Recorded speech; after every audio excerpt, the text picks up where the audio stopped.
Hi friends. Do I look familiar?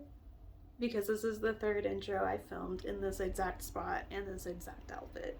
Welcome to this video. This is another challenge.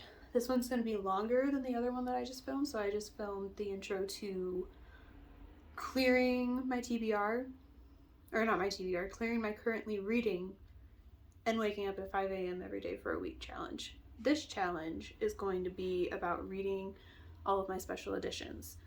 I am currently subscribed to 3 boxes. I get the Owl Crate Adult Fantasy, which I have been pretty happy with. I've liked most of the things I've read from it, and I like the books. So I don't know that I'm even considering canceling that one. And then I have 2 from Illuma Crate. I subscribe to the Evernight quarterly subscription, and this is my most expensive one. I think I pay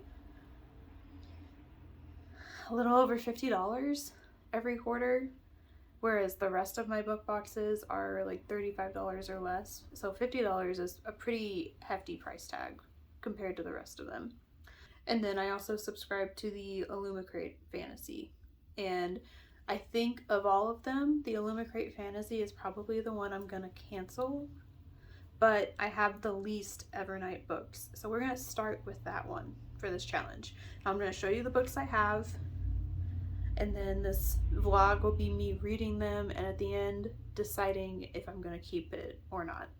So right now I have The Eyes Are the Best Part by Monica Kim. I've heard really good things about this, but haven't gotten to it yet. It might be the first one that I read because it is also the shortest book that I have from the subscription right now. Then I also have The Invocations by Krista Sutherland. This is Crystal Sutherland, I'm sorry.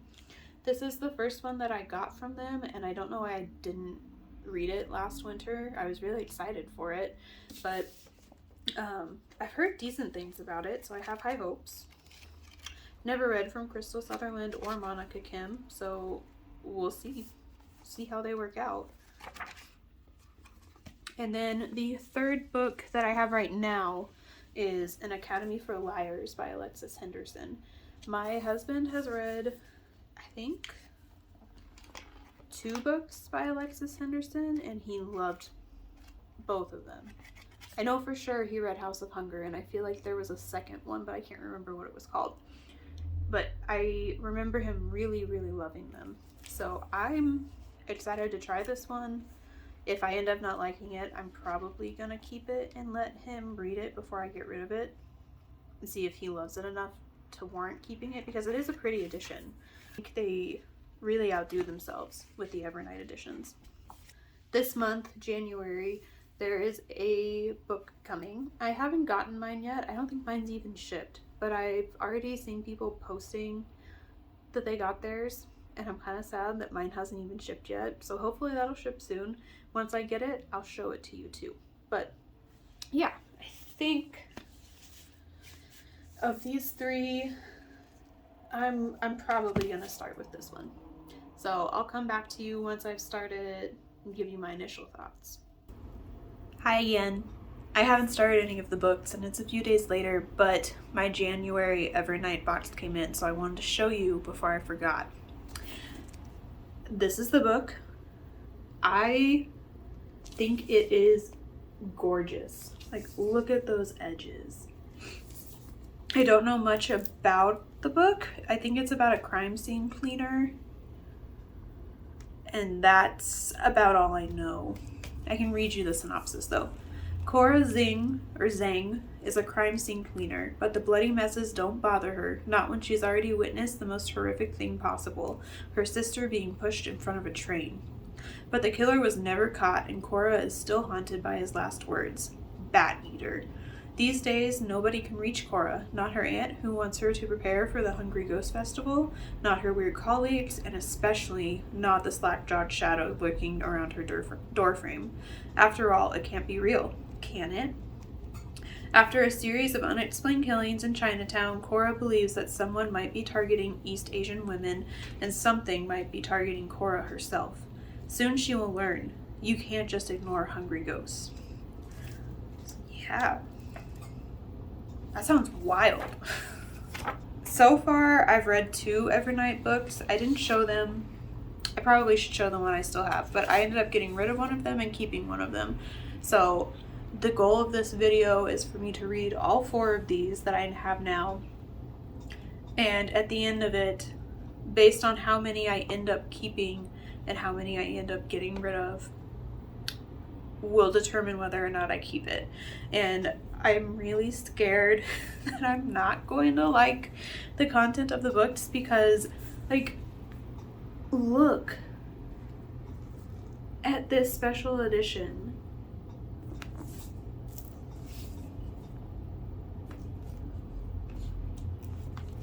The in papers. And then I think my favorite part is the inside of the dust jacket. And honestly, the outside of the dust jacket is so, if I can hold it, is so cool. Like, I don't know what it is about it, but I just love this dust jacket so much. But yeah, that's a little update.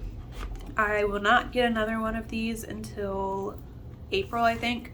So hopefully I should be able to finish all 4 of these by April. It's 4 books. I usually read at least 10 books a month, so it shouldn't be an issue, but I really hope I like them.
Hi! I don't know how long it's been since I filmed a vlog clip, or honestly anything that wasn't like a bird in my yard. I have been traveling for almost an entire month straight, pretty much. I've only had a few days at home, and this week, it's Thursday, May 15th, I think. I am in the home stretch of an event week at work. It is bike month. It is National Bike Month, and this week is our local bike week. And I am in charge of that. And it's been very busy. But the good news is I have gotten to go home in between. So like we do a fuel station in the morning and then a fuel station at night, or the evening. It's not at night. It's like 5 to 6 kind of situation. And because of that, I get to go home in the middle of the day if I don't have meetings, and today is the day that I don't have meetings. And my house looks like a tornado went through it, because a tornado actually did go through it. We came home on Sunday night and a bird was dead in our living room, and it had made its way into every single room in our house. And there was bird poop everywhere. So I've cleaned up the majority of the bird poop. Sitting here, I see a couple of spots that I missed. So after I get everything else picked up, I am going to have to come back and shampoo those spots. But we have no idea how it got in our house. I'm pretty sad about it because I love the birds in the yard and I want to be their friend, but not that close. I don't think I've put any footage of my baby birds in a vlog yet either, so I will update you on those as well. A few weeks ago, we noticed that there were 2 birds flying in and out of the wreath on our front door, and we found out that there was a nest that had eggs in it, and we had 2 baby birds, and they flew the nest this week. I really hope they're okay. I couldn't see them on our door, so I thought they were gone. Like, I thought they had flown already, and I opened the door, and that was not the case. They all flew out of their nest and landed on our porch. But they like couldn't fly yet. They were not ready to be on the ground, and we tried to put them back in the nest. We wore gloves and tried to put them back in, and they kept flopping back out. So we put one of our mixing bowls with a washcloth in it to keep them warm underneath it and just put them in the bowl. And they stayed in the bowl for a couple of days, and then yesterday I came home and the birds were no longer in the nest. And it's high enough up that like the neighborhood cat couldn't have gotten them out. So I'm really just hoping that they were able to fly enough that they got out. And when I came home from my evening stuff 2 days ago, I think they flew it 2 days ago, not yesterday. When I came home for lunch, they were out at the bowl. When I came home from my evening stuff, I saw one of them on the porch, and they still couldn't fly. They somehow made it up into our planter, which is like a full foot off the ground, so they can fly a little bit. I put some bird food out there for them, but according to the internet, fledglings are supposed to spend like a few weeks on the ground, so I'm just really hoping they don't get eaten by the neighborhood cat. I haven't seen one since, so I'm a little sad about that, but I hope they flew and are up in a tree somewhere. I've seen the parents. They also enjoyed the bird food that I put out on the porch. But yeah, the next few clips are going to be me speed cleaning the house because, like I said, a tornado literally went through here, and I've been so busy throughout the week that we are behind on laundry, we're behind on dishes, we're behind on everything. We cleaned up all the bird poop in the floor downstairs, but they knocked a bunch of stuff over, and I haven't like swept or vacuumed down there, so I'm going to run our vacuum and hopefully get caught up on laundry today. I'm really hoping that I can get this stuff done in an hour or two, because then that'll give me an hour or two to read. And I haven't been able to read much this week, and I would really like to. My mom and I are buddy reading The Ashes and the Star-Cursed King, and I'd really like to get through that so that I can start working on my Evernight books. I thought they were behind me, but they're not. I gotta find those. But yeah, those are the plans. Next few clips are going to be me picking up. So yeah, don't mind my hair in the next few clips. It's too hot to do stuff with my hat on, but I've been wearing hats all week since we've been outside, so my hair is a mess. Just don't look at it. Don't talk about it. It's fine. I'll wash my hair tomorrow. Or Saturday probably, because I have to work on Saturday too. But yeah, let's go. Let's get this done.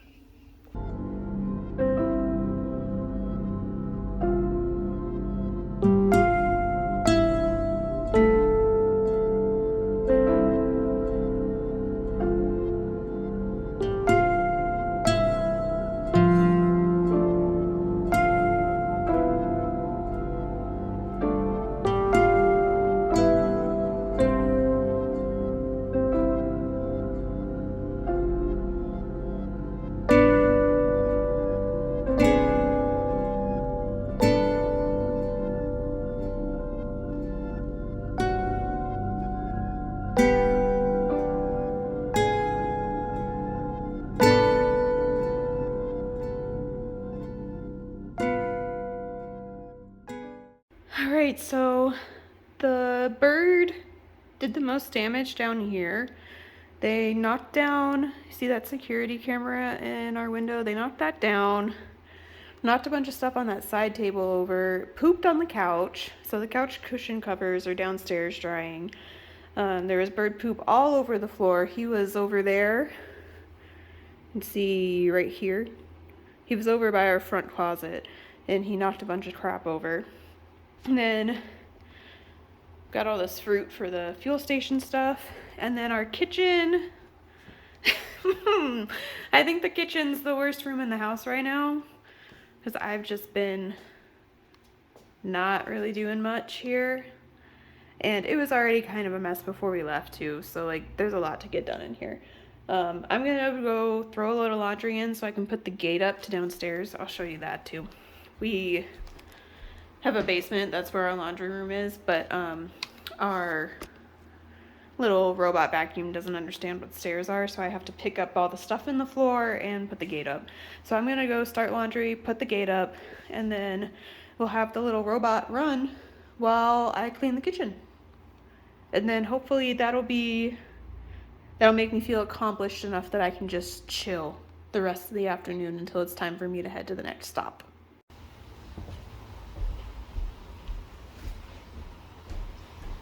Slight change in plans. I realized that when we left, we unplugged the vacuum and it has 3% battery. So we will not be vacuuming just yet. We will let it charge and vacuum later. Yeah. So I think my first course of action is to clear off some of this counter space so that I can actually see like how dirty the kitchen really is. And I also have like 10 books on the counter that don't belong here. So we're gonna start with that, do dishes, wipe the counters all off, and then see where the vacuum's at. So, enjoy!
Okay, the kitchen is as clean as it's gonna get right now.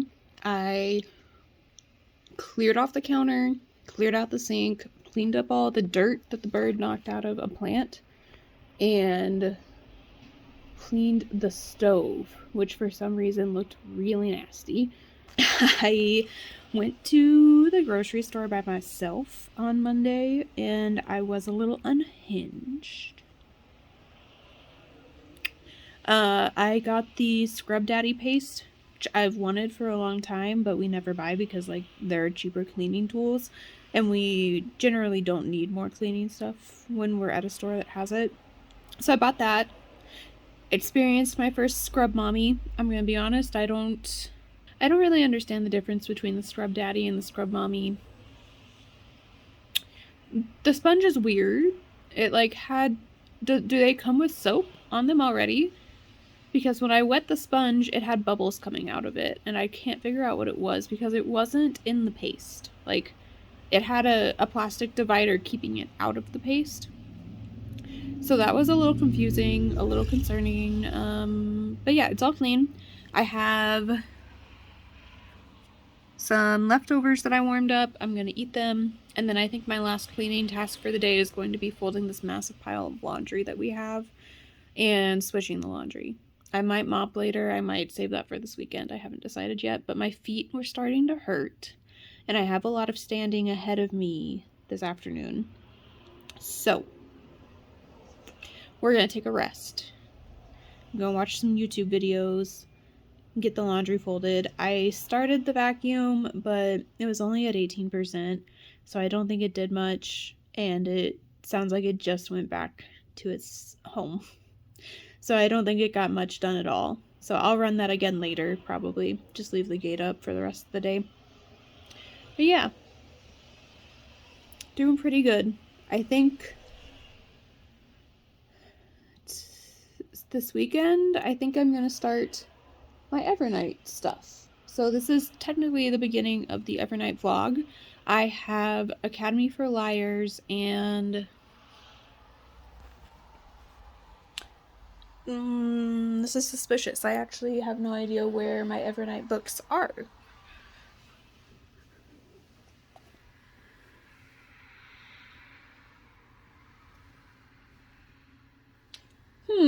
Oh, there they are.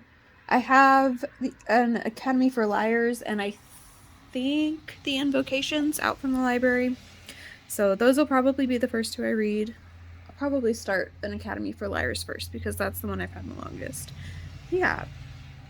I'll probably put a shot of the laundry in next, and then the next time you see me probably won't be today. So, yep.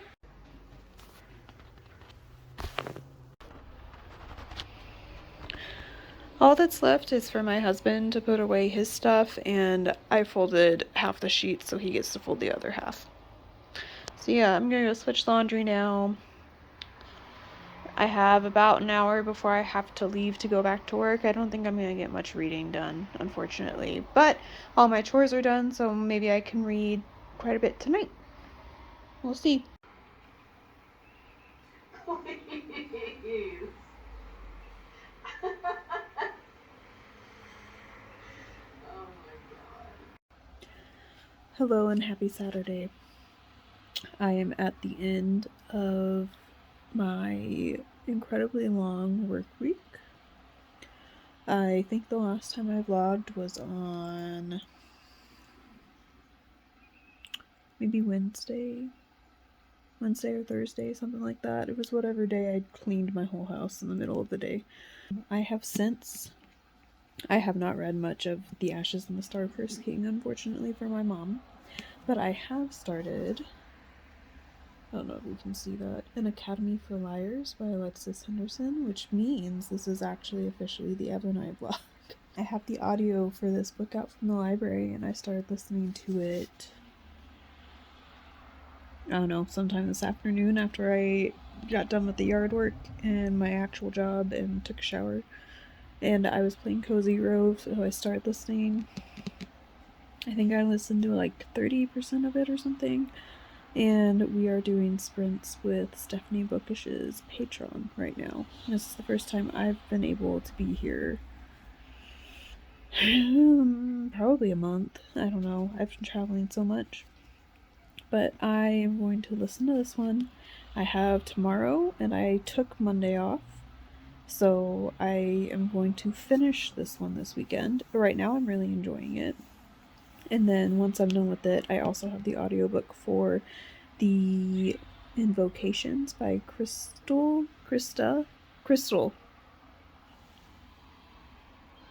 I think that says Crystal Sutherland. That was the first Evernight book I ever got. So let me tell you about this one. So this follows a woman. She is an adult woman named Lennon. Lennon, the first few chapters, I think maybe just the first chapter, is about Lennon at her engagement party. She is engaged to this man. I think his name is Wyatt Ben. I don't know. He's not that important, at least from what I can tell.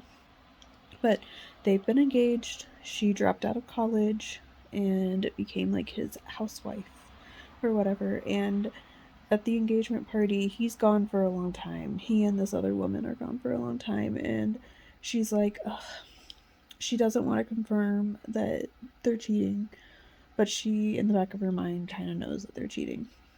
And so she goes to look for them, finds them begging in the bathroom. And so she steals his car and just leaves.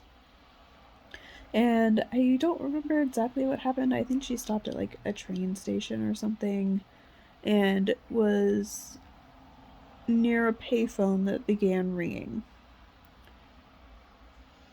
I think that's what happened. I can't remember. She gets a phone call from a mysterious voice, and it turns out to be the chancellor of Dracadia University, maybe. I don't remember the name of the university, but anyway, she ends up getting this phone call from this university, and they're like, congratulations, you've made it through your first round of the application, and your second round is an interview. You have your interview tomorrow morning at this time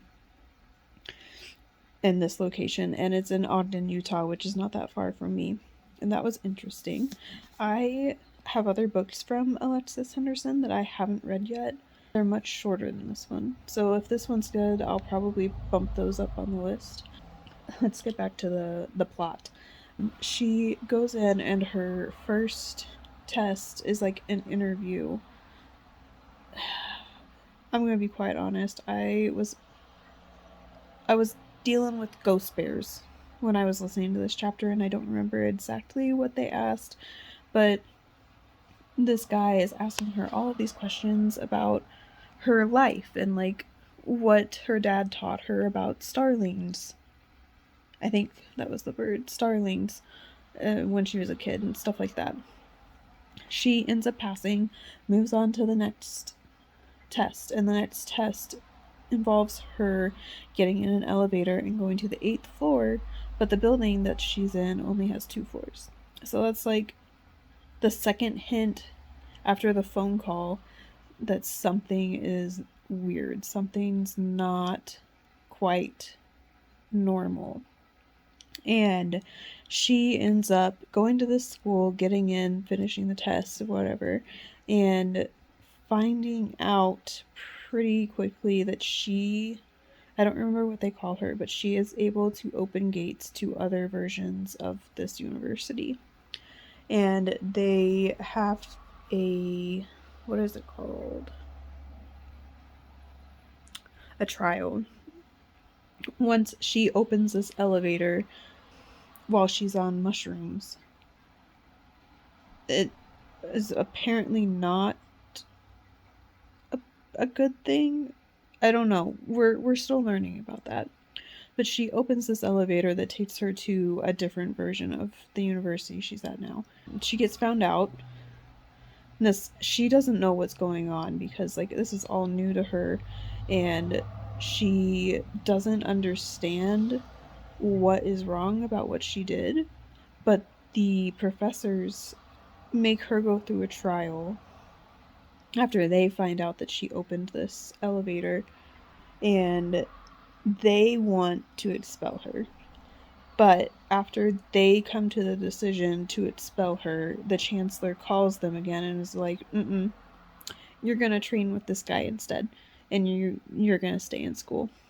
And I think that's about where I left off. So I don't have much else to tell you right now other than I am enjoying it. I did not see the best reviews about this when it came out earlier this year. I think it was earlier this year, maybe late last year. But I am liking it. Lennon is 24, so she's fairly young. I mean, I'm 28. She's not that much younger than me. But I think one of the main complaints I heard was that Lennon acted like a baby or whatever. And I'm not getting that so far. Maybe things change. I don't know. We'll have to wait and find out. But yeah, I will probably not give another update until close to the end of the book or after I finish it. But the next one I will be starting is the Invocations, and then I might take a little break in between that and whatever I read next to finish my buddy read. So I think this vlog will end up being pretty long. probably. But that's fine. I'm reading technically six books if I finish the buddy read. So 6 books takes quite a while to get through. I don't really have anything going on that would keep me from reading. I think Tuesday this week is book club. I have a podiatry appointment that day during work. And then Wednesday might have craft club. It's unclear. But tomorrow we are going to the movies and we will be watching Sinners. We're very excited. So maybe I'll give you a little report on that when we get back tomorrow too. Yeah. This is probably good night.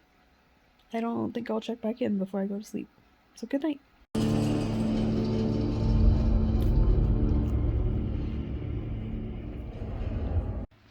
Hello and happy Monday. I am off work today, like I mentioned. I am very tired still, so it's probably a good thing I took it off. I'm here to update you on what I'm gonna do today. It's already 12:45 and I'm not happy about that. I should have gotten up sooner. I shouldn't have spent so much time watching Mormon Wives. But it is what it is. So I have my little to-do list. I need to film this update and a couple other things. I need to prep my lunch for the week. I need to prep dinner for tonight. I need to clean the floors, fold our laundry, make the bed, finish doing the laundry. So I need to wash towels and I still need to wash my makeup pads, and I will also fold the towels when those are dry as long as I get done tonight. And then I also am going to the gym with my husband when he gets home.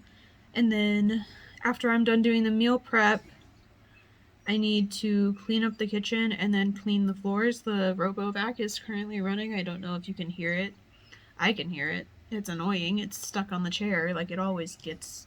I need to wash my makeup brushes. So I am currently on sprints with Stephanie Bookish's Patreon, and I am uploading all of the footage from my phone to my computer. My USB drive officially ran out of space, so I had to get my husband's old external hard drive that he doesn't use anymore and put stuff on that instead. It's a lot. It says it's like 76 gigabytes. It's more than 76 gigabytes. I didn't realize I had that much stuff. An update on Academy for Liars. I finished it last night and I ended up giving it 4.5 stars. I loved it. I feel like that ending was wild and well done. I thought the book was well written. I personally liked the mystery and all of the fantastical elements. I thought it made sense. I think the criticisms I've seen of the book are that Lennon acts young, but to be fair to her, she's only 24, and if we are to believe her backstory, that she has a housewife for the professor or TA or whatever she fell in love with, who also convinced her to drop out of college because she wasn't mentally well enough to finish. Her family also convinced her to do that, so shame on them. But she drops out of college and becomes the housewife for this man, Wyatt. And at the beginning of the book, she finds him cheating and she leaves. And that's like the whole how she got into. I still cannot remember the name of the school. It's not Dracadia, but I can't remember what it is. It starts with a D. And it comes. I actually don't want to tell you this because I don't want to ruin the surprise that's like halfway through the book, 2/3 way through the book. So I won't tell you much more than that. But she ends up becoming very important to this school, and we start to find out who is evil and who is on her side and stuff like that. The only reason I didn't give it 5 stars was because I felt like the pacing was slightly off. And in regards to Evernight, not the book itself was good. However, I did not think that this qualified as horror. Like, the other 2 books that I've read from it definitely qualify as horror. They fit in the horror category, but this one was more fantasy. Oop. Sprint is done. I gotta go. Okay, we're back. I think what I left off saying was that I don't really see how this book was horror. And the only reason that matters is because Evernight is a horror subscription. So let me pull up its Storygraph page and see what it says. Okay, so it has it marked as horror, but it's like the last thing in the genre lineup. So like fiction and fantasy are both ahead of horror. There were very few times in the book where I thought it could be horror. So I'll just leave it at that. So far, so good. As of now, I have read 3 of the 7. It might be 7. 3 of the 7 books that I've gotten from this subscription. And 2 of them are ones that I have loved and want to keep. One was one that I thought was good and had potential to be better, but wasn't good enough for me to keep. And I don't have that one anymore. I sold it a while ago. So I've read and kept Murder Road by Simone St. James. I was already planning to buy that one because Simone St. James is one of my favorite authors.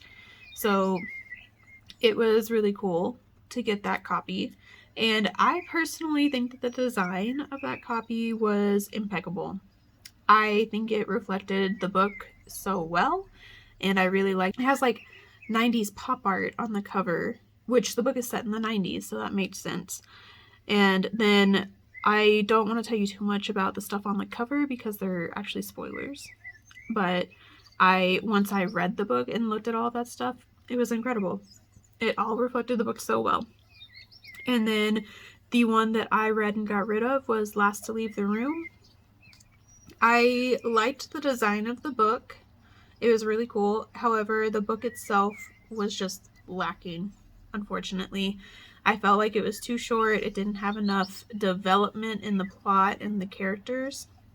I do remember quite a bit of it, so maybe looking back, that's a good sign. Maybe it was better than I thought it was at the time, but I got rid of it. So that means as of right now, I'll be keeping the subscription.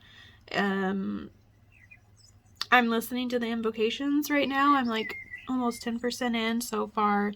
It's okay.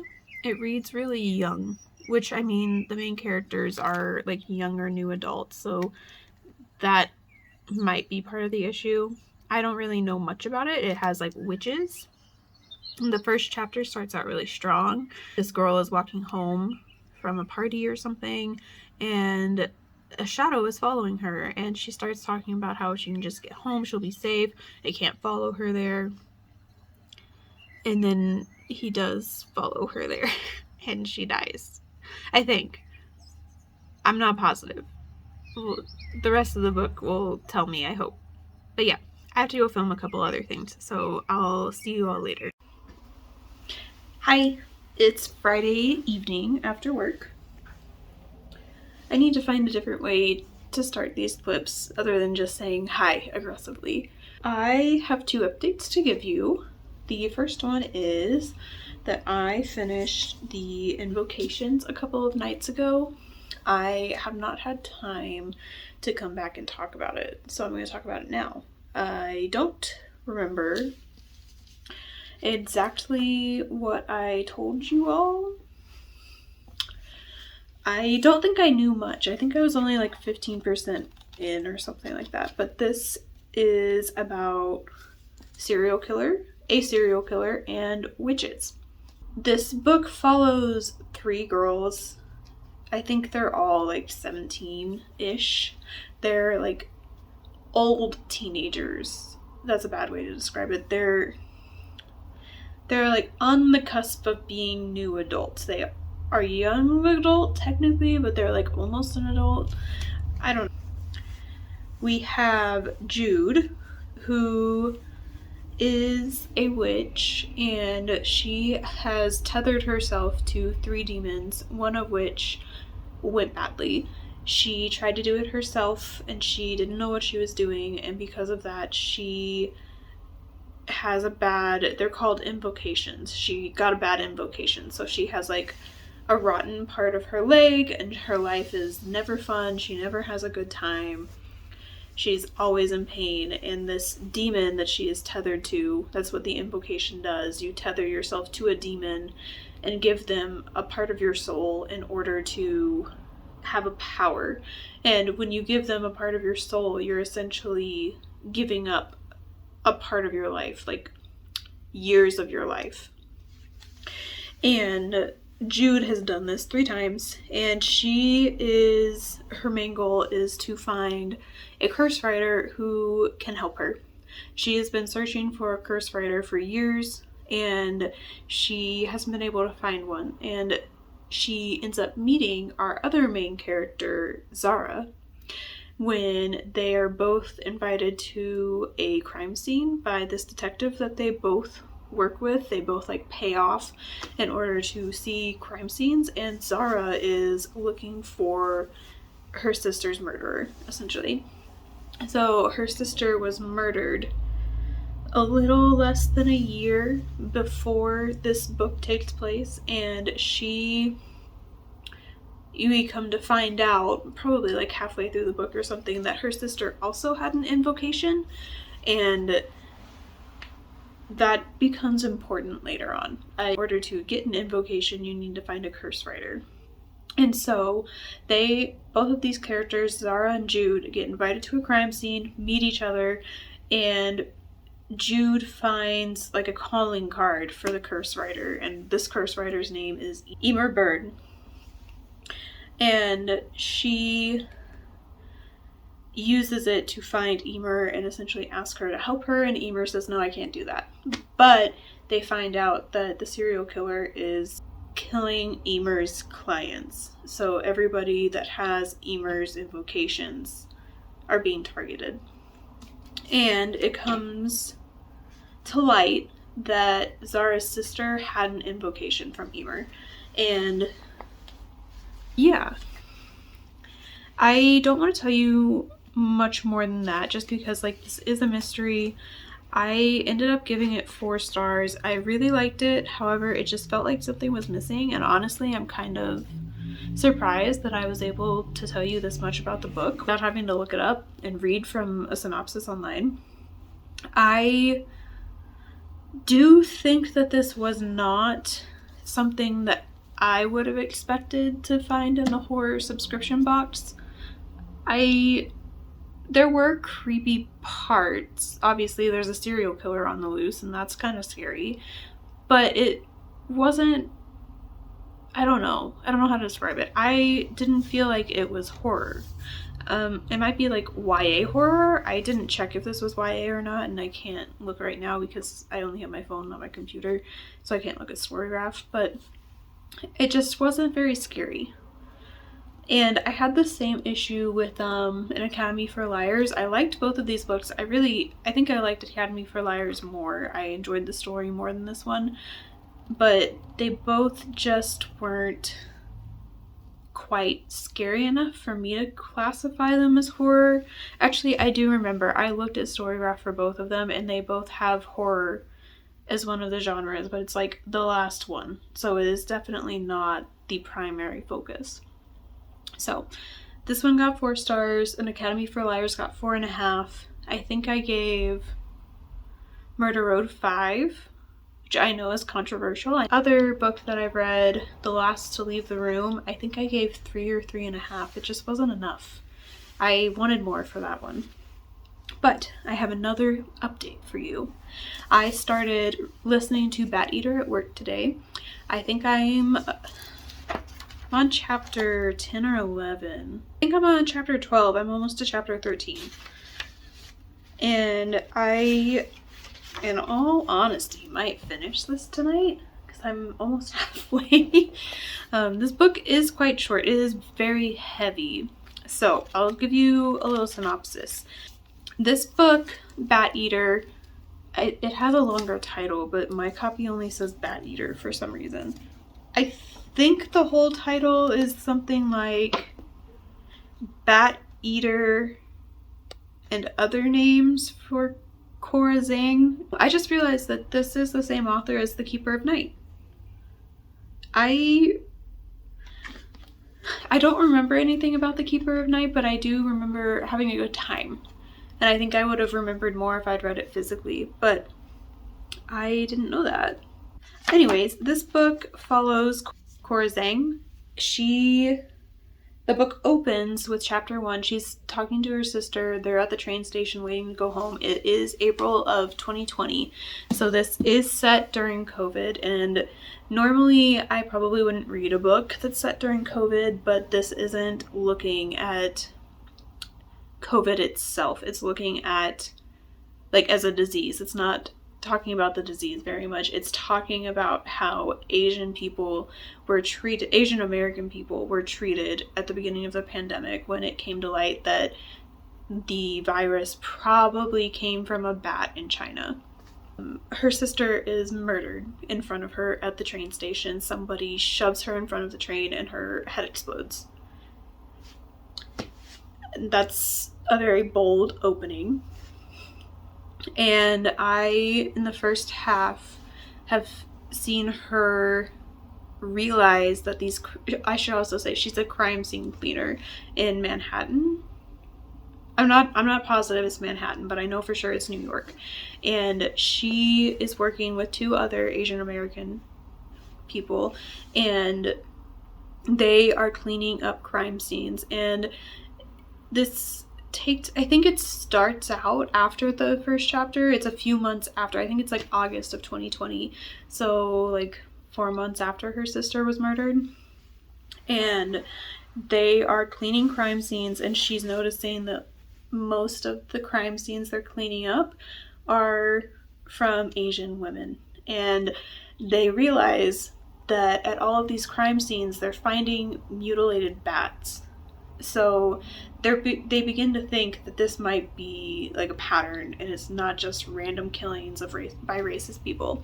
They begin to think that this actually might be the same person, and Cora is now convinced that it is the same person that murdered her sister. I, so far, really like it. I feel like this one is a lot creepier than the other 2 books that I've read in this vlog. And now that I know that this author also wrote Keeper of Night, I know that I've read this author and liked her before. I don't have too much else to say about it right now. I mean, I'm only at like page 115 or something. I'm almost on page 150. And they have just talked to a reporter because the 3 cleaners, Harvey, Ife, and Cora, they have just decided to bring in the press. The press are almost always outside of the places that they're cleaning because they're cleaning crime scenes and they're usually murders. So the reporters are usually trying to get more on the story. But they have just spoken with a reporter about their concerns that this is a pattern and not random. And the reporter basically acted like they were crazy. So I'm not sure where that's gonna go. I really don't know how this book's gonna end. I'm already halfway through and I feel like we're nowhere near a resolution. So maybe there isn't one. I don't know. I do know that most of the people in our Discord group that have read it have really enjoyed it. Enjoy is a weird word to use for this book. I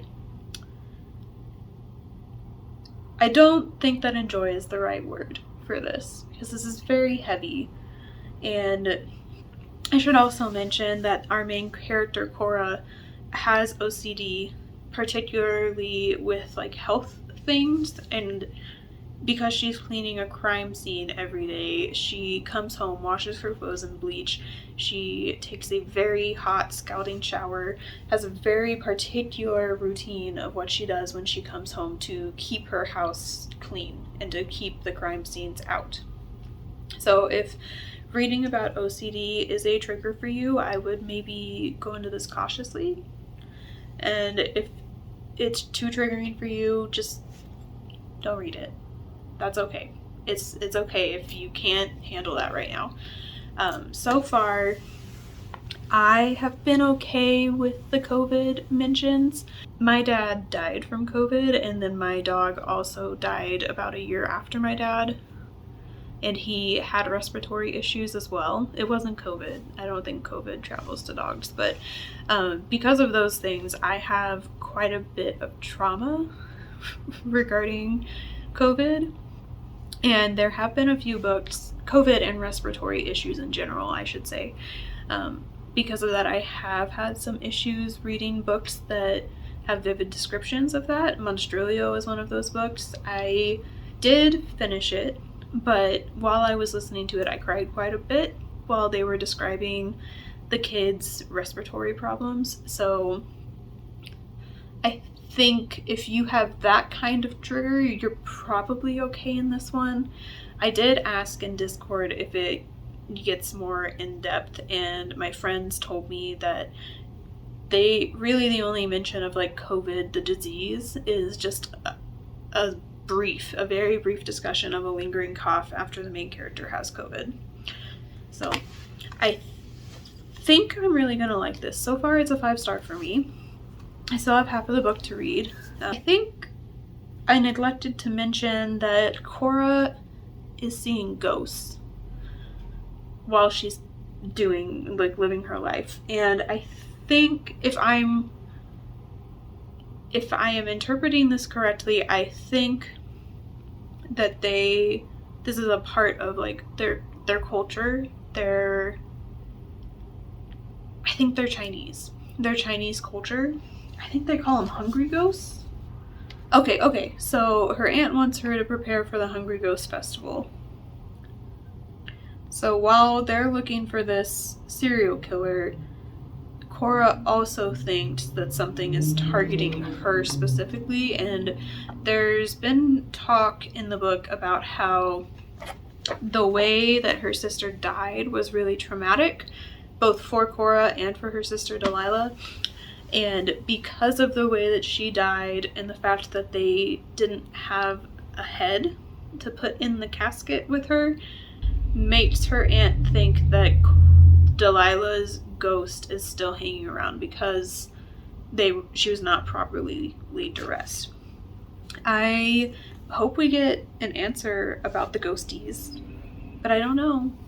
We'll see. I think that's all I want to say for now. I think the next one I'm going to pick up when I finish this, we are doing a 24-hour readathon in Stephanie Bookdish's Patreon this weekend. She told us that we could make it a 48-hour one if we wanted to, and I'm probably going to because I have Monday off and want to finish these books. But I think I'm going to do The Eyes Are the Best Part for my next book. And after that, I only have Staircase in the Woods left before I make a decision about Evernight. On the decision front, I will say that Evernight, or Lumacrate, the parent company of Evernight, just sent out an email today that they now have a US-based distribution center for Evernight. So the shipping is going from $18.99 to $7.99 or $8.99, so it's being cut down by like $10. And part of the reason I started with Evernight, besides the fact that I only had like 5 books from them since they're quarterly, was that they are the most expensive book box I currently have. So right now it's going well. I think I want to keep it based on the books I've read. And if the shipping is going down that much, like, I don't know that I can really justify canceling it now if I'm having such a good time with the books and the shipping, which was a big chunk of the cost, is being cut in half. I don't know. They're making it really hard for me to want to cancel. I'm hoping that when I do the next installment of this, which will probably be Evercrate, or Illumicrate. I don't know why I said Evercrate. But Illumicrate will probably be the next installation of this video. I have so many books from Illumicrate that I'm going to have to cut it into multiple chunks, probably 2 or 3 videos. I have 1, 2, 3, 4, 5, 6, 7, 8, 9. I have 9 books that I see from Illumicrate. There might be more. So I might cut that into 3 videos and do 3 books each, so they're not as long as this one, because I feel like this video is going to be pretty long. But yeah, I don't know. I need to cancel one of them. I need to stop getting at least one of my book boxes so that I can get a handle on my TBR and a handle on our debt. But yeah, I think that's actually it this time. I will probably update you all throughout the weekend since we're reading so much. Maybe even tonight, depending on when I finish this. We'll have to wait and see. Since I'm halfway, I think I only have like 2.5 hours left of the book. So I should be able to finish it tonight, but whether or not I want to be back on camera, I don't know. Also, I'm getting my hair done tomorrow. I think my appointment's at 10 a.m. So if I don't report tonight, you might not recognize me in the next clip. So, yeah, I don't know how to end this. Hello and happy Saturday. I am coming at you with new hair for one. I got my hair done today and I decided I want to chop it. And I also decided I want to start working towards being blonde. I don't know what got into me. I'm not totally surprised by chopping it just because it's hot and I'm sick of having so much hair to curl. But the blonde? Who am I? What am I doing? Why do I want to be blonde? I think it's just because I saw Florence Pugh in Thunderbolts and I want hair like hers. I think that's what it is. I love Florence Pugh. But I have some updates. First, I have a shirt haul. We'll start with that. I haven't even opened it yet. So. Book Babe Designs released some summer shirts. I have almost all of her fall designs that she's put out. But I don't remember. I think I got some of her spring designs. That might have been the drop they were from. It's the one that says like Raising Hell Book Club and has like a fence with a cowboy hat and stuff on it. Whatever drop that was, I bought a few from that. I fell in love with this one. It's a little clothesline and it says Book Lover. I like this one a lot. I'm a little worried about the white. I don't usually have white shirts and I'm afraid I'm gonna stain it, but it's cute, so we're gonna see what happens. And this one, I wasn't really planning on buying it until I looked at this colorway. I was only planning on getting 2 white shirts, but I wanted this one too. Books and Brunch, something, Social Club. I don't really have any green shirts and green is my favorite color, so I decided it was meant to be. And also these white shirts that I'm going to show you, so the clothesline and then the next one I'm going to show you, they were cheaper than the rest of the shirts. So I decided that meant I could get another one.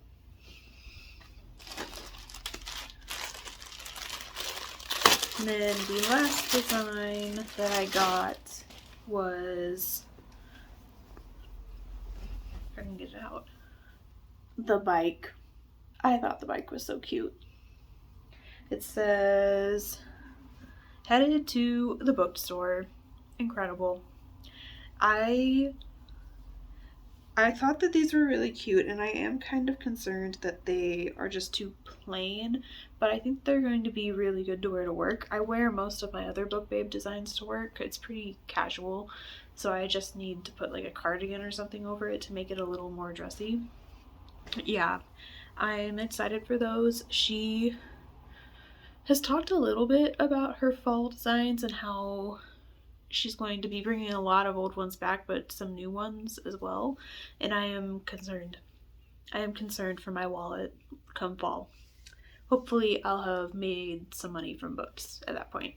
But we are kicking off a 24 or 48, whatever one you want, I think, readathon in Stephanie Bookish's Patreon. And I have, oh, this is not the book I finished. I don't want to grab the book I finished. I finished Bat Eater before Sprints and the readathon started, and I ended up giving it six stars. It was incredible. I really loved it. I think in my last clip I said something about how I was told that the COVID representation, talk of COVID wasn't that bad. I would personally disagree. If I wasn't listening to it and like going through it pretty quick, I think it would have been really hard for me to read. And the author's note talks about COVID more in depth, and that was definitely tough. I was definitely crying by the end of the book. But I am still happy that I read it. I'm still happy that I was able to get through it as quickly as I did. And I ended up really liking it. I think it's an important book. And I think it is important for white people to read things like this and see how situations like the global COVID-19 pandemic impact other groups of people. I don't like the lighting where you're at right now, so we're gonna move over a little bit.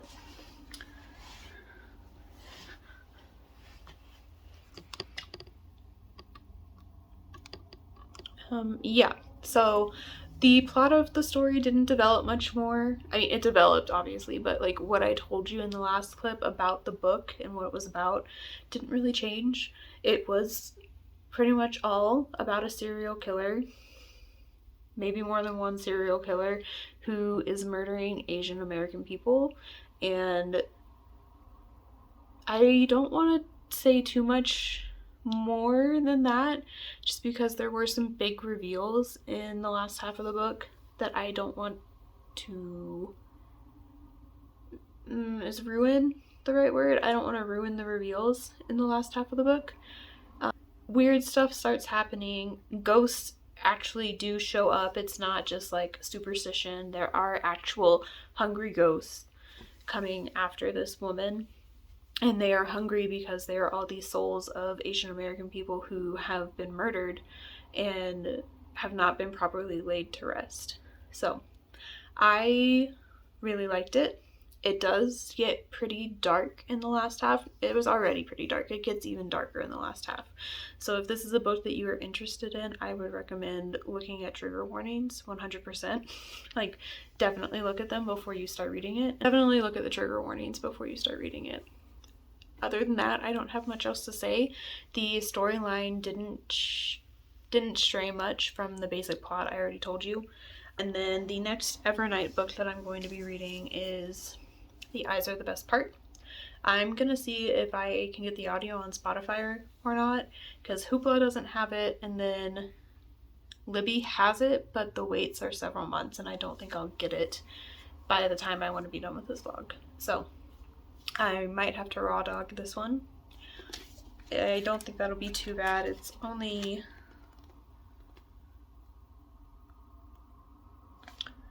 274 pages, so this is shorter than Bad Eater.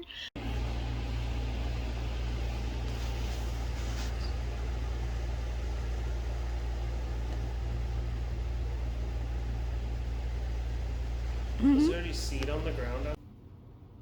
Hello again. I am coming at you with an update. I had originally wanted to read The Eyes Are the Best Part today. Today is Monday. It's Memorial Day. I am not celebrating, but I am enjoying my day off. I wanted to read The Eyes Are the Best Part. I thought that the audio was on Spotify, and it turns out I was trying to say that it is not included in premium. So my other option for this vlog was The Staircase in the Woods by Chuck Wendig, and that was available on Spotify Premium. So I started listening to that while I was doing yard work and meal prepping and cleaning and some other stuff. I am this far in about 20%, and so far I have never read a Chuck Wendig before, but so far this is giving me It vibes by Stephen King. I don't know if Chuck Wendig was inspired by Stephen King or not, but if he was, it's pretty obvious. This book follows a group of friends. I think at the beginning there are 4, and they get called back to the place that they used to camp when they were in high school. By 3 of them, they get called back by the 4th friend, and they only come back because the 4th friend tells them that he has cancer and it's not looking good. Like, he's probably gonna die in the next year.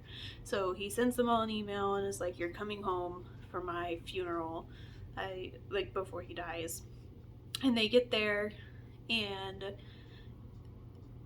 quickly realize that it's not a funeral. The guy that's sick has taken them back to the woods where something terrible happened to a fifth friend when they were in high school. We haven't really gotten to that point yet. I am currently, I don't remember how far back it switched to, like, the past, because the book starts in present day, and then at some point, like after they go into the woods, I think it's chapter 14 maybe. Okay, it goes back in time on chapter 13, and they have gone into the woods and found a staircase in present day. And this is important because in the past, they went into these same woods and found another staircase, and they are involved in the disappearance of their fifth friend. And at the end of chapter 12, they say, "I brought you here." The guy who's sick that brought them all together says, "I brought you here because we fucked up. We broke the covenant, and now we have the chance to fix it." So he seems to know something more about the woods and the staircase than the rest of them do. And then immediately after, the next chapter is focusing on Owen, who I think is technically like the main character. We're getting points of view from Owen and Lore, which is short for Lauren. And chapter 13 is Owen being questioned by the police about the disappearance of the fifth friend, whose name is Maddie. I, so far, am liking it. I really wish that I had gotten to read Eyes Are the Best Part instead, because that author is Asian American, and I wanted to focus on those authors this month, but I did need something to listen to, and I don't have that available to me. So we went with this. I'm liking it. It definitely gives me vibes of It by Stephen King, where like one friend stayed behind and then calls all of the rest of them back to where something terrible happened, you know? Other than that, I don't know too much about it. But it's going well. The audiobook's pretty good. I don't know who the narrator is. I can't look while I'm recording, but the narrator does a pretty good job. So, for the rest of today, it's 3 p.m. I need to go play Cozy Grove. I need to take a shower first and then go play Cozy Grove. And then I need to work on transferring pictures into PNGs because I need to get them off of my Google Drive so that I can stop paying them money and stop having them say, "You're about to run out of space." I'm sick of it. I need to transfer them over, and I'm going to keep listening to The Staircase in the Woods while I do that. I don't know if I'll finish it today, but I think I can get pretty far while I'm doing all of that. And then later on, I'm going to input the rest of the footage that I haven't put on my computer and try to edit a video, a short one, and try to start editing this one so that it's ready to go when I finish the last book. Yeah, it's been a pretty decent day. We got up, had breakfast, watched a Try Guys video together, and then we went to the gym, went to Lowe's and got a new pot for my Monstera. Not this one behind me, I have another one downstairs that this one came off of. And when I repotted it, I realized that I should have done this a long time ago because it was completely root bound in the bottom. I spent like 30 minutes just separating the stems so that I could get them into different pots. And then after that, we went and dropped off some recycling, did a bunch of yard work. All my meal prep's done. The laundry's going. All I need to do is fold the clean stuff and remake the bed. And then laundry will be done. Yeah, there's not enough time in the day. I wish I had more time. I've also not been great about getting B-roll for this video, so I'm sorry if it's just a lot of me talking at you about books. But I am learning a lot during this one, and I think for my next one I will try harder to get B-roll. It doesn't help that I haven't really been doing much besides cleaning and reading all week, so. Also, I need to decide which book box I'm gonna read next. I have 6 books from Fairy Loot. I don't subscribe to that box anymore, so reading them would just get the Fairy Loot books off of my TBR, which could be fun. And I have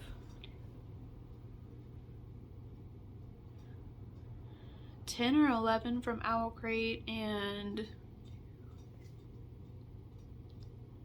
9 from Illumicrate, and I've skipped both of those for this month, and I probably will go upstairs when I'm on the computer and probably skip them for next month too, just so I can try and get a handle on them before I start getting them again.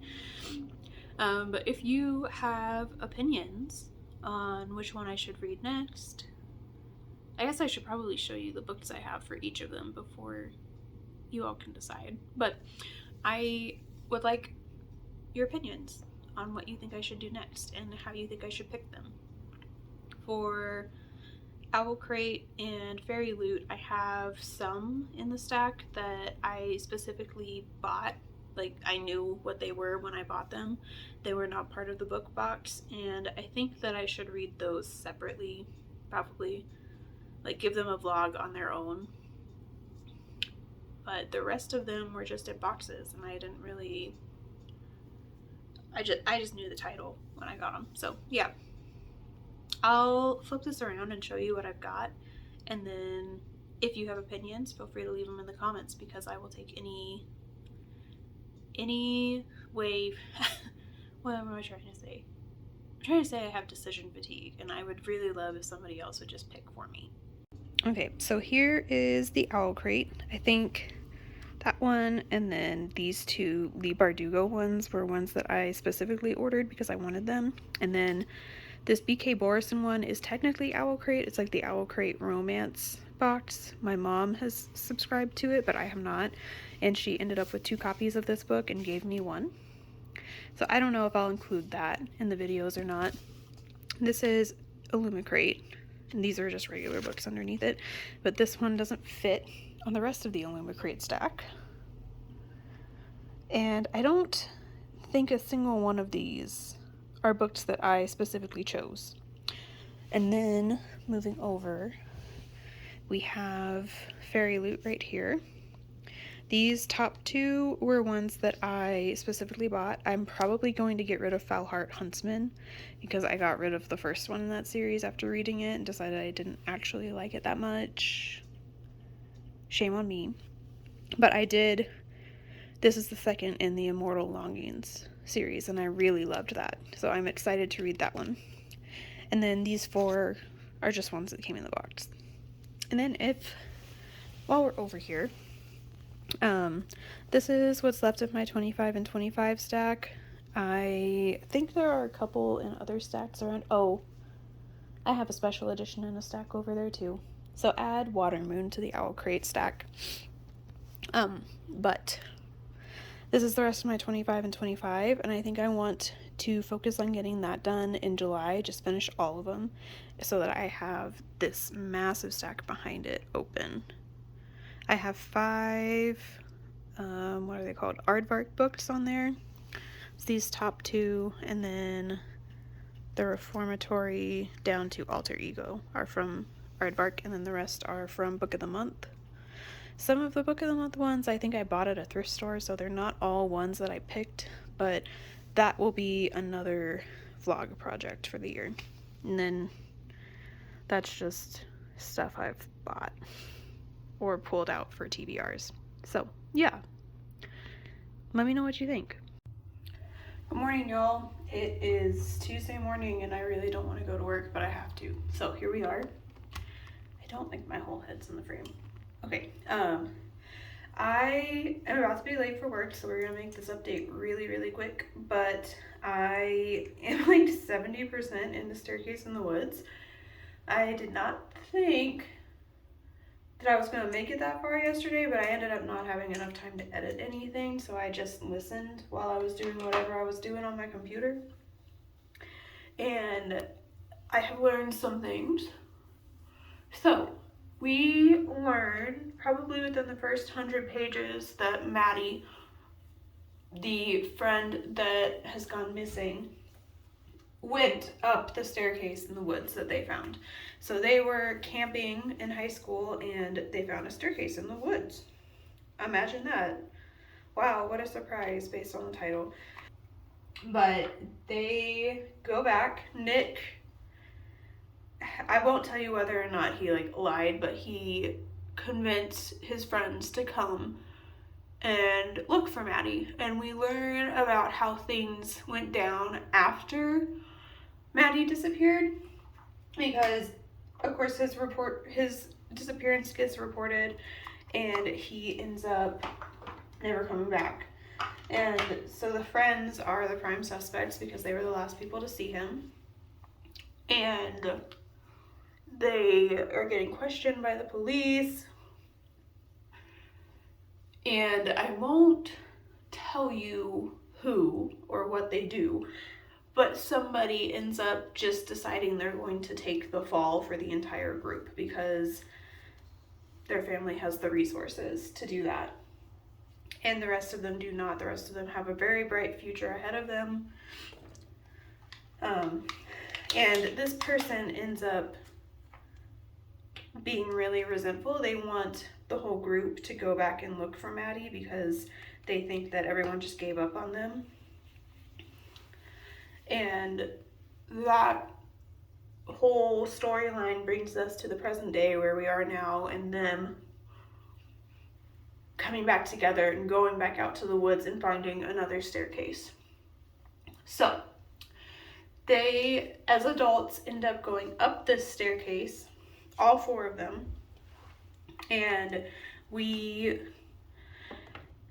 find out what's past the staircase. They go up the staircase and find out what's behind it. And what's behind it is a haunted house, essentially. And we start learning all these things about the people that they meet in these haunted houses. For the most part, they are all dead. They're have killed themselves or been murdered in their houses. And they find out that the houses that these things happen in end up getting staircases to them. And once you're up the staircase, all the doors go to these houses. So they're opening doors, going through the rooms, and at some point they become separated, and we start going through all of their brains, essentially, seeing what makes them screwed up, what they have qualms about with what they've done in their life, and stuff like that. So our main character, Owen, he has OCD. If I didn't say that at the beginning, I meant to tell you that Owen has OCD, and it's pretty vivid descriptions. So if reading about OCD is a no-go for you, I'd probably avoid this book. Probably avoid the one that I just read, Bat Eater, as well. Both of these books have very vivid OCD descriptions in them. But yeah, it's pretty good. I'm enjoying it. I do kind of wish that I had had the time to sit down and read it physically, but it is what it is, Gotta do what we gotta do to be able to squeeze books in when we're working.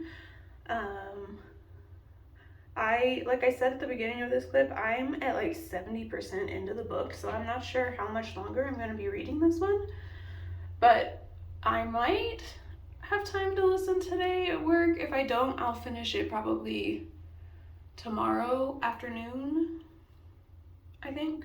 I don't know. I have a lot going on after work this week, so I'm not really sure how much I'm going to get to read. I have silent book club tonight, and I might take it with me in my headphones because the place we're going tonight is pretty loud. We're going to a bar that lets us have our silent book club there. but it's pretty loud in there, so I'll probably, if I'm gonna, I probably should bring my headphones regardless. That's where we're at. They're in the staircase, and we keep getting some flashbacks back and forth to when Maddie originally disappeared. We're getting more information about the group, like how the covenant formed. I don't know if I told you what the covenant is. That's what they call themselves, like the friend group calls themselves the covenant. I can't remember right now where it's from, but they explain it in the book. And the person, Nick, who brought them back, believes that they broke the covenant by not looking for Maddie. So they're trying to, I don't know if bring the covenant back is the right terminology, but they're trying to like reunite the group, find Maddie up in the staircase, that kind of stuff. This is a really bad description. I'm sorry, y'all. I am out of practice. Overall, I'm liking this book. Hopefully I'll finish it today or tomorrow and then can start The Eyes Are the Best Part and get that knocked out before the end of May so that I can read a different book box in June, because my TBR for Pride Month is not very long. I think I have more books than I realize. I just don't know that they have gay characters or gay storylines in them, and I won't find out until I actually read the books that they're gay. But I'm hoping, I actually think a couple of my Owl Crate books have queer representation in them, so maybe I'll do Owl Crate before I do any other book box. We'll see. I gotta go though.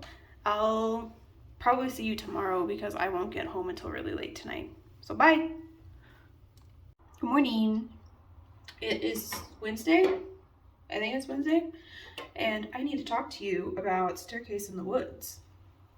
So I finished this book last night. I read like 50 pages or something on lunch, and then I finished it at Silent Book Club. And this book ended up being a lot deeper than I thought it was going to be. It ended up being about friendship and, you know, the things that your friends are going through that you don't notice at the time and wish you had paid it more attention to later on. It ended up, I don't think I told you that it was like a haunted house. Maybe I did. So they go up the stairs to find their friend from high school who went up the stairs like 15 years ago or something. And they realize they're in a haunted house, and they, I guess, spend months in this haunted house. It was unclear. There were a few times where the book was like, they spent months. That's not exactly what they said. I'm sorry, that was a bad description. There was a couple of times where they were talking about how they kept cycling through doors because they couldn't get out. They figured out that if they cycled through doors to find safe rooms, then they would eventually like find each other because they got separated at one point. And it appears that one of the friends has already been in this haunted house before and is maybe being negatively influenced by the house, and they're trying to take them over. The guy who's with that friend ends up being ditched and being alone for a good chunk of the book. And then they find them and they figure out how to get him back. And the four of them together figure out how to get out of the house, essentially. I feel like this book was maybe trying to do too much. I did have a good time, and I feel like it could be like a 4.5, 5-star. It's not, like, it scared me. I think I actually gave myself a nightmare the other night, 2 nights ago, because of how creepy it was.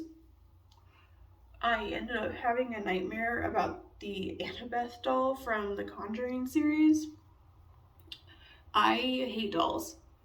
There were no dolls in this book, but I think I was talking to my coworker about it, and he thinks that maybe this book creeped me out so much that I started thinking about my own fears, because the house is showing everybody their fears, or like the worst things that have happened to them.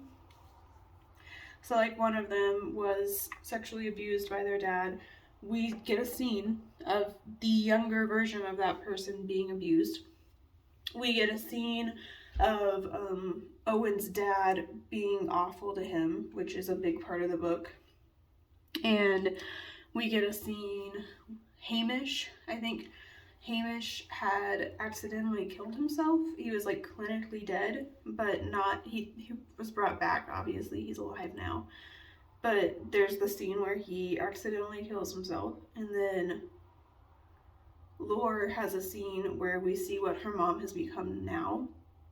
And she, her mom was never present when she was growing up, and now she is. She's always at the house, but she's always watching Fox News, and Lore is a gay woman, so obviously, like, Fox News is telling her mom to hate her, and, you know, stuff like that. We just get scenes like that, so they're living their worst fears, and maybe I thought I needed to live my worst fear too and have an awful nightmare about a doll. But anyways, I haven't really settled on an official rating. I don't know, like, there wasn't anything wrong with the book, but it's not giving me 5-star vibes, so maybe I'll do 4.5. But the problem with that is that I gave An Academy for Liars 4.5, and I have already forgotten a good chunk of that book, but I feel like The Staircase in the Woods is going to stick with me a lot longer. Maybe because it gave me a nightmare, I don't know. I don't really know. I think 4.5 feels good. And maybe I'll change Academy for Liars to a 4. But at the same time, The Invocations was a 4, and I don't know. I think 4 is fine. 4 is fine for Academy for Liars, and 4.5 is fine for Staircase in the Woods. I have one book left, and normally I don't buy anything on the Libro FM sales. I just use my credits for stuff when I need it. But they had the audiobook for The Eyes Are the Best Part, which is my last read that I have to do for this vlog. Have to do is a strong wording. I'm excited to read this book. And I'm excited to have one of my book boxes caught up. If you want to read Staircase in the Woods, I would recommend it. I would just say check the trigger warnings, because there's a lot. I know for sure that there's OCD rep. It's specifically repetitive body behaviors. I can't remember the exact terminology, but it's like, I'm going to talk about it, so if you get triggered by that, please don't listen to this part. It's like picking at your skin. For Owen specifically, I think it's biting his fingernails. So if you can't read that, I personally, it wasn't a huge part of the book for me. Like, I didn't notice that much, but I also don't have OCD. At least, I don't think I do. So I might not have been paying that much attention to it. I don't think that OCD is the worst trigger in the book. Not in the sense of, like, worse for people, but, like, the way that the book is written, I don't think that OCD is the thing that's going to trigger most people. I think there are a lot of scenes of animal abuse, domestic abuse. There's a lot more that I'm not thinking of right now. But, I also wanted to say that in this book, I did not expect redlining, which is a topic I covered in my thesis, to become a big thing. But I'm going to talk about spoilers now to discuss why redlining is big for the book. So skip this if you don't want to be spoiled. Essentially, the haunted house that they are in is this guy's house. He came back from serving in the military in like the 60s, so I think probably the Vietnam War. And he bought this house called like the Dreamboat. That was the model of the house in a planned development in Pennsylvania that did not allow black people to live in it. So, like, already racist. And he was not okay after returning from his time away in the military. And he like had a family. He and his wife moved in, had their 3 kids, and then one day he just cracked and decided he was going to murder all of them. And I don't know the mechanics exactly of how that got turned into a haunted house, but the heart of the haunted house is the home that he did all of that in.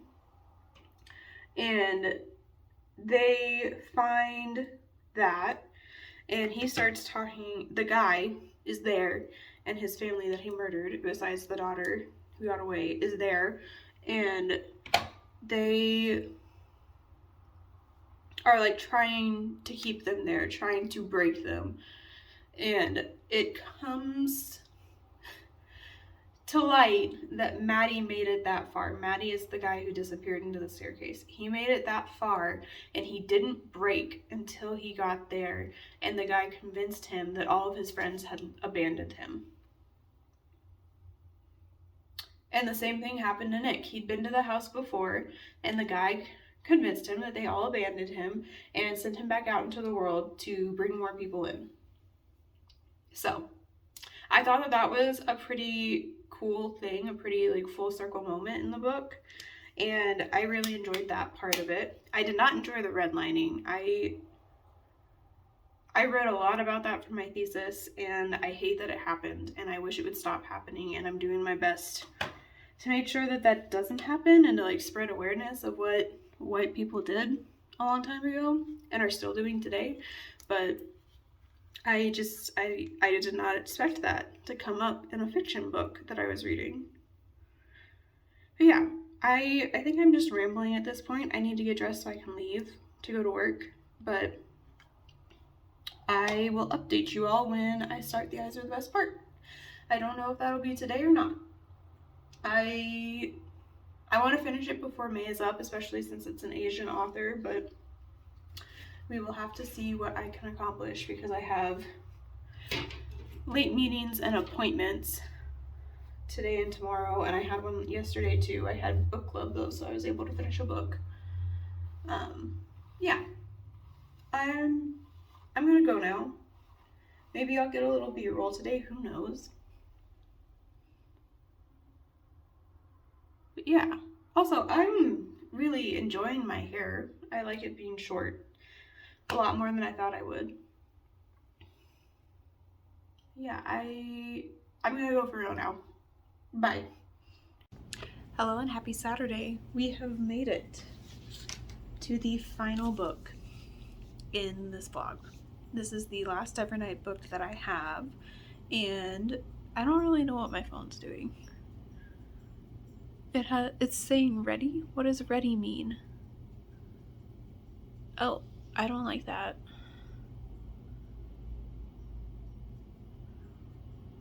I don't know what all that is. I don't like that though. I don't want that. Okay. Not really sure what that was. I am almost done with this one. I am about to start date night with my partner. We didn't get to on Thursday because I had a nail appointment, and every other night this week I had to work late. So we're doing it tonight. He is about to make dinner. I'm not sure how much longer I have left in this book. I'm not sure. I think I'm close to like 80% of the way through. I meant to come and update earlier, but I was trying to get through all my emails before I did a different task. So I've been spending like the last hour just deleting emails. I don't know why I had so many, but this book is about Ji-won and her sister Ji-hoon. This book is about Ji-won and her sister Ji-hoon and their mom. And their mom has recently been left by their father. We don't know a lot about their dad. We pretty much just know that he left and it was supposedly to be with another woman. That's all the information I've gathered about him and his involvement in the situation. But around 3 months later, after their dad leaves, their mom has started dating a white guy named George. I think. George? I think his name is George. This guy sucks. He is gross. He treats their mom like crap. And their mom thinks that this is slightly better than having no husband at all, so she just deals with it. But he's like saying disgusting things about Ji-won and her sister and how they're young Asian girls and they're just so hot. He can't believe he gets to live with them and stuff like that. And he is disgusting. But Ji-won and her sister have been fighting their mom. At the beginning of the book, they've been fighting their mom about eating the eyes of the fish, which is supposedly good luck in their culture, but they find it disgusting. So, at some point towards the beginning, Ji-won actually does eat the eye of the fish, and after that, she becomes obsessed with eyeballs. She ends up eating a dead guy's eyeball before he gets found. It's wild. But she is 18, she's in college. Her sister is 15 and still in high school at the beginning of the book. And we're going through Ji-won's life and like why she lost her high school friends. It was because she was being a bad person and making them fight each other, like pitting them against each other. And we continue to see this type of behavior as we go forward in her life. And she would like to kill George. And I don't blame her for that. But also, you can't murder people. So, another thing that's happening after she eats the eyeball is that she's not sleeping well at all. She's having like really vivid, awful dreams. Awful nightmares, I should say. They aren't just dreams. And she is not doing well in school because she's not sleeping. So she ends up being put on academic probation, and in the second semester she does end up like getting her grades up and being taken off of probation. That's the general gist of the book, is she is fantasizing about murdering her mom's boyfriend and eating his eyeballs. That's about it. So far, I am enjoying it. I don't think I'm liking it as much as Bad Eater, but that might just be because I'm not connecting to it as much as I connected to Bad Eater. I think I told you all when I was reading that, but I have a lot of personal trauma related to COVID, and I think that was part of why I connected so much to it. I don't know if I've shown you all the special edition parts, but this is the dust jacket. There's nothing on the inside, unfortunately. And then this is the naked hardcover.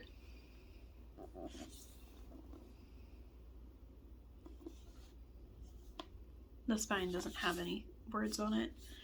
And then the edges, just red on the top and bottom. And then the inside, the end pages are pretty cool. Actually, my friend Jenny, I think her YouTube name is JYT Creative Space. I'll tag her down below. She actually was very inspired by this book and drew her own rendition of, I think this. Her version has chopsticks and some other stuff going on. But she was very, not influenced, she was very inspired by this book and by Bad Eater. I think you should check out her channel. I like her videos and you might too. Yeah, I Like I said, I'm not positive where I'm at. I kind of feel like I might be here. Like that much left. And I do plan to finish it tonight after we get done watching TV and stuff, because I would really like to have it as a May finish. Right now, even if I end up not really loving the ending of this book, I think Evernight is going to be a keep. I only get it quarterly, and I have ended up enjoying all but one of the books. I currently have that I'm keeping The Invocations and An Academy for Liars. I think I might just keep those until my husband has time to read them, and then if he doesn't love them, I think I might get rid of them, just because they weren't that memorable. Like, I'm remembering bits and pieces of them just a week or two after I read it, but they aren't like the best books in the world in my opinion, whereas the other ones I still think about. So yeah, that's the update for now. I will come back either tonight or tomorrow and give you my final thoughts on this one. I finished the last one last night. Finished The Eyes Are the Best Part by Monica Kim last night, and I have to say this is the only one that really got me with the horror. I did not like the descriptions of her eating eyeballs at all. It did something for me. And I also want to say that having read, I guess, 5 horror books all like in a row, there have been a couple books in between them, but for the most part I've been reading these horror books. I think that was a mistake, and I think with my other book box videos I'm going to split it up a lot more and probably do like a max of 3 books per video, just so I don't get tired of the genre. I don't think that the issues I was having because I read a bunch of horror one after the other impacted my enjoyment of the books, because I did still give this one, I gave it 4.5. I think that the only downside to me reading this much horror all at once was that I was beginning to feel very anxious. I did end up having a nightmare after I finished, well, while I was in the middle of The Staircase in the Woods. It had nothing to do with the book. I'm afraid of dolls, and I had a nightmare about dolls, and I don't even think that there are dolls in this book. So I don't think it was the book. I think it was just the heightened anxiety of having read so much horror one after the other. So I will be taking a break from horror after this, but I will be getting more Evernight books in the future. I decided not to cancel this one because they all went so well. Of the 7 books that I did get from Evernight, I only got rid of 1.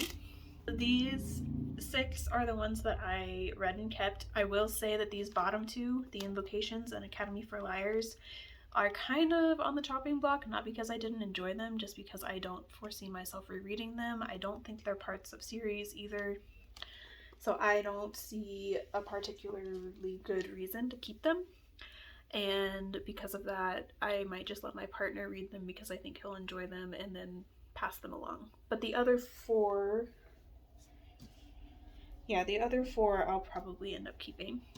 This one was one that I did not read in this vlog. I gave it 5 stars, and I got it last April, I think, maybe. I think her books tend to come out in April. I can't remember for sure, but I got it last year and read it when it came out. And I love Simone St. James, so it was not a surprise that I also loved this one. I think that this was an improvement over her second to last book, The Book of Cold Cases, which I still enjoyed, but it was definitely the weakest of the books that I've read from her. And this is what this edition looks like on the front. And the edges are trees, and then just pink on those sides. And then these are photographs, which are important to the story. I personally think this is one of their best editions. I will say, however, no, I don't think any of these have something on the inside of the dust jacket, which isn't like a deal breaker. However, the cost of these is kind of outrageous to not have something on the inside of the dust jacket, and maybe a good chunk of it is from shipping because they currently ship from the UK. but this is the dust jacket. I really like this design and I really liked the book. So overall I gave, here, we'll put them up again. This one 5 stars, this one 4.5. I think I gave this one 5 and this one 5, and then these two were both 4. So they were all 4 and 5 stars except for the one that I got rid of and can't show you, which was The Last to Leave the Room by Caitlin Starling. It was okay. It was really short, which a couple of these were also pretty short, and I think that had something to do with my enjoyment of them. But it just didn't have enough of the plot for me, enough of like I guess the ending wasn't my favorite. So I ended up not enjoying that one, and I got rid of it after I finished it before I knew I wanted to do this video. So yeah, that is the wrap up of the Evernight blog. I think I am going to do a Lumicrate next, and I plan to read the first chapter or like 10 pages of all of them today so that I can decide if I'm getting rid of any of them before I start. So yeah, hopefully the first one of those vlogs will come out soon. Thank you for watching. I hope this was fun for you, and if you liked it, I hope you come back to watch the rest of my book box vlogs, because I have about probably 50 books from special edition boxes, book of the month, and aardvark that I will be working through this year and next. So I hope you come back to see those, because I had a good time vlogging this and want to keep going. So yeah, that's it. If you have nothing else to say, leave me an eyeball emoji or a bat emoji, because these were the standouts, along with this one that I read in this book, in this vlog. So yeah, thanks for watching. Hope you're having a good time wherever you are.